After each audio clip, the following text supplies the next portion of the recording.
ৱাহ তই যে মোৰ চাইকেলখনৰ চেইনডাল পৰি পৰি যায় সেইকাৰণে তোৰ লগত যাবলৈ আহিলোঁ দে উঠ কেৰিয়াৰ উঠ নুঠো ভয় লাগে ভয় লাগিবলৈ আকৌ কি আছে উঠ নুঠো ৱাহ উঠ উঠ দেৰি হৈছে মই আগত উঠিম বুলি ভাবিছিলোঁ সি মোক কেৰিয়াৰত উঠিব দিছে পেং কি ভু হৈ আছ উঠ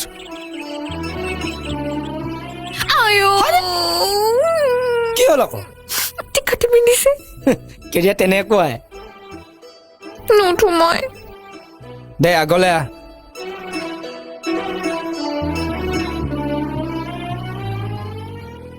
কি কেটিং মিটিং কৰি পিছ আহ জল্দি আহ তই হাতখন আঁতৰালে বহিম বেং অঁ আহ উঠ অ পল্লৱ অ পল্লৱ কি তই মোক পেলাবি নি নেপেলাওঁ ভালকৈ ধৰি ল নেপেলাবি দেই তই গধুৰ আছ দেই অ নেপেলাবি মোক নেপেলাওঁ টিউচনৰ পৰা আহোঁতে এই দিব্যদাৰ দোকানত দি থৈ আহিবি চেণ্ডাল এঘাত কাটি দিলেই ঠিক হৈ যাব